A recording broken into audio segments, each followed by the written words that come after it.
Bom dia, discípulos de Jesus, preparados para mais um dia e para aprender aos pés de Jesus e sobre Jesus.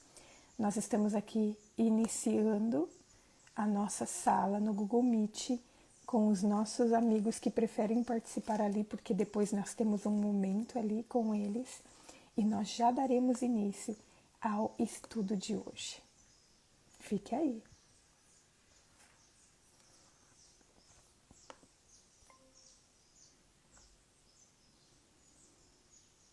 Bom dia, que alegria estar com vocês mais um dia para aprendermos da Bíblia, para lermos juntos a palavra de Deus. Quem vai orar para nós darmos início à continuação do relato? Opa, estou com o microfone desligado. Bom dia, agora sim, né? Estão me ouvindo? Quem que pode orar para nós, para darmos início ao estudo de hoje, a continuação dessa história emocionante?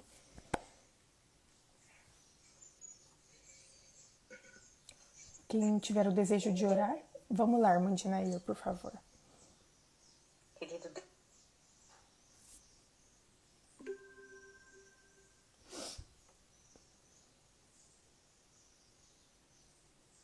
Eu acho que a internet dela travou.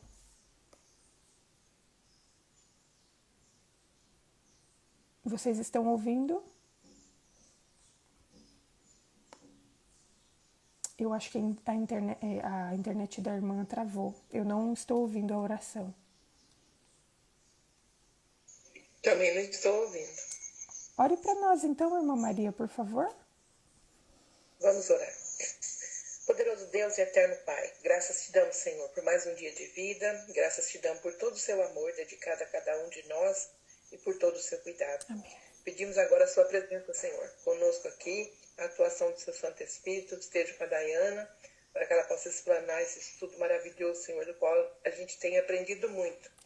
Continue conosco, Senhor. É no doce nome de Jesus que nós te pedimos e agradecemos. Amém. Amém, amém. Então, ontem nós iniciamos o estudo, né? Nós vimos ali o que aconteceu quando Jesus se retirou com os seus discípulos. E nós vimos que Jesus ele foi para o lado oriental, para as margens oriental do Mar da Galileia, que era a terra dos Gerazenos, né? Ou dos Gadarenos. Nas traduções bíblicas nós vamos escutar esses dois termos. E nós vimos que Jesus, ao descer do barco, ao entrar naquele lugar, ele se deparou com um homem endemoniado, possuído de uma legião de demônios. E a gente viu, né, no estudo de ontem, que não era apenas um, era uma legião de demônios. E nós aprendemos algumas lições, porque nós vimos que Jesus ele libertou aquele homem, mesmo que ele estivesse possuído de muitos demônios. E nós percebemos, nós aprendemos que é Jesus que vem ao nosso encontro para nos libertar. A nossa atitude deve ser apenas de se prostrar e permitir que ele faça tudo o que precisar na nossa vida. Desculpem, gente, a garganta hoje. Então, outra lição que nós aprendemos dessa história é que Jesus ele sempre vai valorizar mais as pessoas do que as coisas. E ele sempre vai fazer de tudo para livrar as pessoas das garras do mal. Só que muitas vezes, ao fazer isso, ao priorizar as pessoas, muitas vezes pode ser que ocorram prejuízos financeiros. E Jesus ele não vai se preocupar com isso. Jesus ele vai se preocupar com pessoas. Então nós vimos que Jesus ele tem poder de libertar qualquer circunstância, mesmo que pareça uma circunstância impossível. Nós vimos que aquele homem ele era tão terrível que ele passava dia e noite gritando, que nenhum tipo de corrente conseguia prender ele, que ele passava o tempo inteiro agitado, mas nós vimos que Jesus ele tem poder para libertar uma pessoa de qualquer circunstância, mesmo que possa parecer impossível aos nossos olhos. E hoje a gente vai ver o desfecho dessa história. O que será que aconteceu com aquele homem após ser liberto das garras do mal. O que será que aconteceu? O relato se encontra, hoje nós vamos ler Marcos capítulo 5, versículos 15 a 20, mas também nós encontramos esse relato em Mateus capítulo 8, versículo 34 e Lucas capítulo 8, versículos 35 a 39. Vamos ler o que está escrito em Marcos. Marcos capítulo 5, versículos 15 a 20. Olha o que diz. Aproximando-se de Jesus, viram o endemoniado, o que antes estava dominado pela legião, assentado, vestido em perfeito juízo, e temeram. Então já começa com esse contraste, né? Os que haviam presenciado os fatos contaram-lhe o que tinha acontecido ao endemoniado e também falaram a respeito dos porcos e começaram a pedir com insistência que Jesus se retirasse da terra deles. Quando Jesus estava entrando no barco, aquele que estava antes possuído pelos demônios pediu com insistência que Jesus o deixasse ficar com ele. Jesus, porém, não o permitiu, ao contrário, ordenou-lhe: vá para a sua casa, para os seus parentes e conte-lhes tudo o que o Senhor fez por você e como teve compaixão de você. Então ele foi e começou a proclamar em Decápolis tudo o que Jesus lhe tinha feito e todos se admiravam.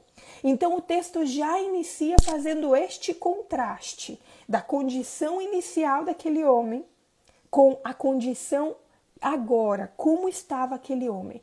Nós vimos que quando Jesus ele chegou àquele lugar, encontrou aquele homem gritando, inquieto, aquele homem se feria, possivelmente tinha roupas rasgadas, porque ficava ali perto e próximo a pedras, a rochas, então possivelmente parecia um maltrapilho, mas agora, ele quando viu Jesus de longe, ele foi correndo na direção de Jesus. Só que agora a gente vê este homem assentado, ou seja, calmo, vestido e em perfeito juízo.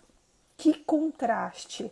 E só um comentário importante que eu fui pesquisar, porque às vezes a gente pensa assim, nossa, Jesus ele fez um milagre tão completo que até trocou a roupa daquele homem, né? Mas olha, nós não temos que pensar que o milagre de Jesus ele foi nessa proporção. Por quê? Nós temos que nos lembrar dos princípios dos milagres. Jesus, quando a gente vê os milagres de Jesus em toda a Bíblia, ele não operava milagres em que o resultado poderia ser conseguido por meios naturais. E ele nem fazia o que poderia ser realizado por esforços humanos. Então, o milagre aqui na vida desse homem não diz respeito à troca de roupa. Diz respeito à condição daquele homem. Diz respeito à libertação daquele homem. Libertar aquele homem das garras do mal era algo que ninguém podia fazer. Então, isso Jesus fez. Então, possivelmente, o fato daquele homem estar com roupas, estar vestido, e isso é um contraste de que possivelmente antes as roupas não o deixavam vestido, porque esse texto, ele é um contraste com a condição anterior. Isso possivelmente demonstra que os discípulos ou as pessoas que estavam ali vestiram aquele homem ou deram roupas para aquele homem. Então, esse princípio de milagre, ele continua hoje. Também é o princípio. Deus, ele não muda. O milagre, Deus, ele não vai fazer um milagre que a gente pode fazer. Ele não vai fazer aquilo que nós podemos fazer, aquilo que nós conseguimos fazer. O que pode ser feito por nós, deve ser feito por nós. Então, por exemplo, quando eu estou com uma doença, que é a questão da alimentação, só um exemplo, né? O mais, assim, que me ocorreu agora. Quando eu estou com uma doença, que a questão da alimentação, ela favorece para... Deus, ele não vai fazer o milagre de eu continuar na mesma coisa. Ele pode, entendeu? Mas isso não diz respeito ali aos princípios dos milagres. Deus, ele vai fazer aquilo que nós não podemos fazer. Aquilo que nós podemos fazer, ele espera que nós façamos. Então, as pessoas ali, elas podem ter participado daquilo no sentido de ter vestido aquele homem, ou pelo menos ter providenciado roupas para aquele homem, né? Então, e esse princípio de milagre continua para nós hoje. Então, as pessoas ali viram com seus próprios olhos aquele resultado. Eles viram o homem assentado, vestido e em perfeito juízo. E a Bíblia fala que aqueles que haviam presenciado os fatos, olha o versículo 16, os que haviam presenciado os fatos contaram-lhe o que tinha acontecido. Uma pessoa, quando ela é possessa, ela não consegue se lembrar das coisas que aconteceram antes. E a gente vê aqui, o homem ali, ele não conseguia se lembrar do que tinha acontecido com ele. Então as pessoas ali começaram a contar a ele como que tinha acontecido, o que tinha acontecido e o que Jesus tinha feito para libertar aquele homem das garras do mal. E eu fiquei imaginando assim, porque os discípulos estavam ali e os discípulos eles vinham de vários dias presenciando milagres de Jesus. Inclusive na noite anterior eles haviam presenciado Jesus acalmando uma tempestade. E eu fico pensando ali os discípulos falando para aquele homem, olha, nós chegamos aqui, você veio correndo ao encontro de Jesus, você estava possuído por muitos demônios, mas Jesus te libertou. E esse Jesus que te libertou, ele fez isso, fez aquilo outro. Só que ao mesmo tempo que haviam pessoas testemunhando acerca do milagre que havia ocorrido, haviam pessoas testemunhando também do que havia ocorrido com os porcos. Olha o que o verso 16 fala, ó. E também falaram a respeito dos porcos. Aquele homem, ele teve o testemunho real de pessoas que presenciaram e que se maravilharam com aquela transformação, mas ele também teve o testemunho de pessoas que presenciaram aquele milagre, mas estavam chateados com a situação. Olha, e a gente sempre vai ter esses dois tipos de testemunho ao nosso redor, né? Sabe por quê? O problema da perda dos porcos dominou aquele povo. Nessas circunstâncias, a mente das pessoas que tiveram prejuízos ali, ela não conseguia se voltar para a transformação que havia ocorrido na vida daquelas pessoas. Elas se preocupavam com o que poderia acontecer mais se Jesus continuasse ali, sabe? E elas não queriam passar por maiores prejuízos. E por isso que a Bíblia fala que aquelas pessoas dali começaram a pedir com insistência que Jesus se retirasse daquele lugar.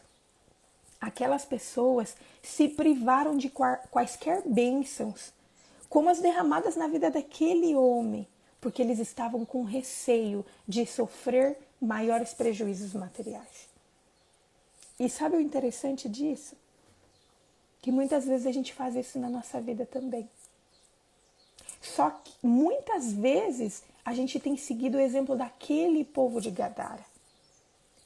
E nós não permitimos que Jesus permaneça ao nosso lado, porque a gente tem medo de que a presença dele na nossa vida venha contrariar os nossos planos. E às vezes a gente, por medo de que a presença de Jesus contrarie os nossos planos, a gente prefere que Jesus não fique perto de nós. Só que sabe o mais interessante disso tudo? Que Jesus ele não protesta. Jesus ele não insiste para ficar ali naquele lugar. Ele simplesmente se move e ele vai para o seu barco. É o que o texto fala. Jesus, ele foi entrando no barco, quando ele estava entrando no barco. Então Jesus ele não ficou ali. E olha o contraste com a atitude de Satanás na nossa vida, porque assim, olha, Satanás, ele sempre vai insistir, ele sempre vai tentar invadir a nossa vida, mas Jesus não. Jesus ele nunca vai invadir a nossa vida. E é por isso que ele fala assim, olha, eis que estou à porta e bato. Porque ele jamais vai invadir, ele vai bater. Se nós abrirmos a porta, ele vai entrar. Se abrirmos a porta. E aquele povo não abriu a porta para Jesus. E então Jesus, ele não insistiu. Jesus, ele simplesmente foi. E o mais interessante também dessa história, porque aqui nós temos esses dois contrastes. Pessoas insistindo para que Jesus fosse embora. E agora nós vemos o homem que tinha sido liberto por Jesus, insistindo para que Jesus o deixasse seguir. Olha aqui o que está falando, olha. Versículo 18. Quando Jesus estava entrando no barco, aquele que antes estava possuído pelos demônios pediu com insistência que Jesus o deixasse ficar com ele. Olha o contraste. Enquanto os gadarenos insistiram para Jesus se retirar daquele lugar, com medo de sofrer prejuízos financeiros, por medo de sofrer prejuízos materiais, aquele homem, que a Bíblia nem fala o nome, insistiu para permanecer com Jesus. O curto espaço, Jesus ele não passou nem o dia inteiro lá, foi rápido. Mas esse curto espaço que esse homem esteve com Jesus foi suficiente para ele decidir entregar toda a sua vida para Jesus.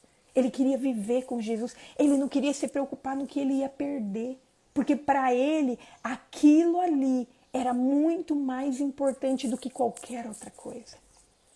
E eu fiquei imaginando essa cena, um homem insistindo para ir com Jesus. E talvez as pessoas olhando ali aquela insistência e talvez até sendo tocadas no coração pelo contraste que tinha acabado de fazer e talvez aguardando aquela resposta.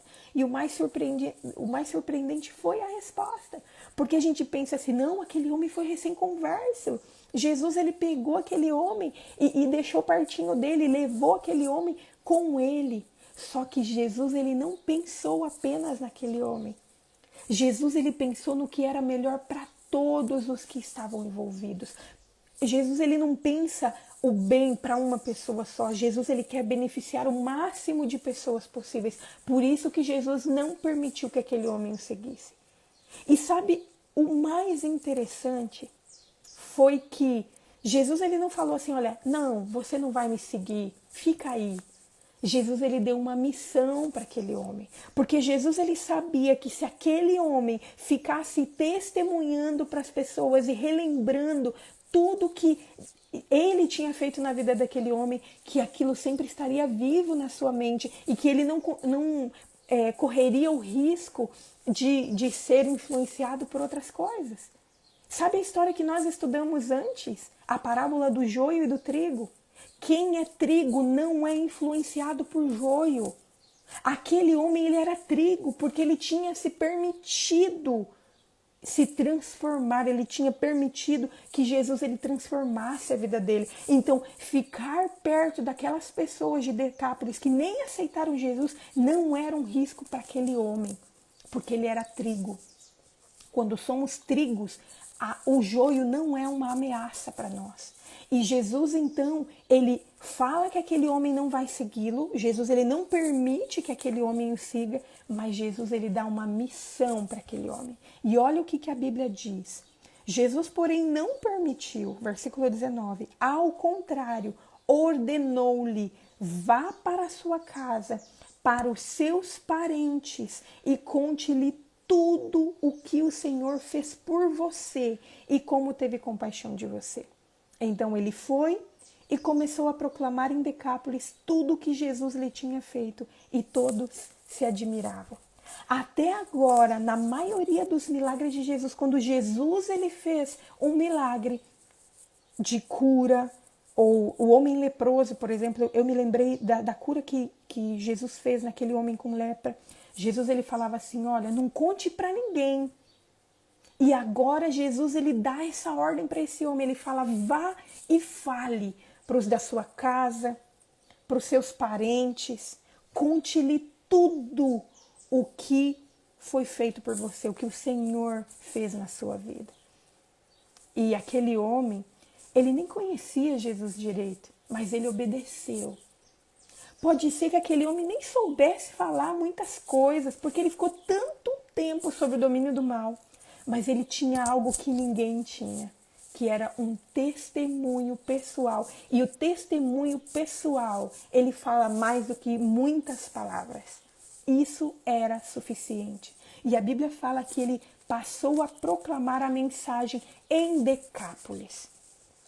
E o seu testemunho era confirmado porque ontem nós vimos que quando aquelas coisas aconteceram, que os porqueiros foram proclamar, que os porqueiros já tinham falado do que tinha acontecido. E agora vem esse homem testemunhando com a sua vida sobre o que havia acontecido. Eu quero que vocês abram a Bíblia agora em Mateus capítulo 15, versículo 32. Mateus capítulo 15, versículo 32. Nós aprendemos com essa ordem de Jesus que o resultado do ministério desse homem deve nos incentivar a proclamar todas as coisas que Jesus tem feito na nossa vida. Nós que amamos sinceramente a Jesus e tivemos a nossa vida transformada por Jesus, nós devemos simplesmente contar aos outros as grandes coisas que Jesus fez por nós. Isso é suficiente. Isso é suficiente. E olha o que está escrito em Mateus capítulo 15, versículo 32. Então Jesus clamou aos seus discípulos e disse: tenham compaixão dessa gente, porque já faz 3 dias que eles estão comigo e não tenho o que comer. E não quero mandá-los para casa em jejum, para que não desfaleçam pelo caminho. Sabe onde Jesus estava aqui?